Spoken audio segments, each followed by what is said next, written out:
Hanafi school of thought میں عورت سجدہ کرے گی سمٹ کے، تو صرف سجدہ ہے یا رکوع بھی سمٹ کے، یا وہ مردوں کی طرح رکوع کرے گی؟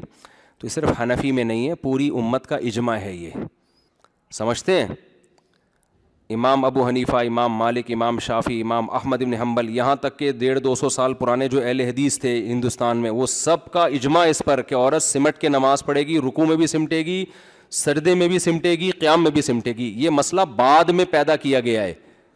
سعودی عرب کے شیخ بن باز رحمہ اللہ بڑے عالم تھے، سلفی مکتب تھے تو اصل میں حنبلی، لیکن کچھ چیزوں میں انہوں نے خروج کیا، تو یہ ان کا فتویٰ تھا کہ عورت جو ہے نا سمٹ کے نماز نہیں پڑھے گی۔ وہاں سے یہ فتویٰ پھیلا، پھر ہمارے اہل حدیثوں نے بھی لے لیا۔ تو یہ پوری امت کا صدیوں سے اجماع چلا آ رہا ہے، اجماع سے بڑھ کر کوئی دلیل نہیں ہوتی۔ تو وہ جو حدیث میں آتا ہے کہ جو ہے سمٹ کے سجدہ نہ کرو، اس سے مراد مردوں کو خطاب ہے، عورت خود بخود پردے کا احکام ہے۔ تو یہ چاروں مکاتب فکر میں ہے کہ عورت سمٹ کے نماز پڑھے گی۔ سمجھتے ہیں کہ نہیں سمجھتے؟ امام بخاری نے اپنی کتاب میں ایک تابعیہ کا ذکر کیا ہے جو مردوں کی طرح نماز پڑھتی تھیں۔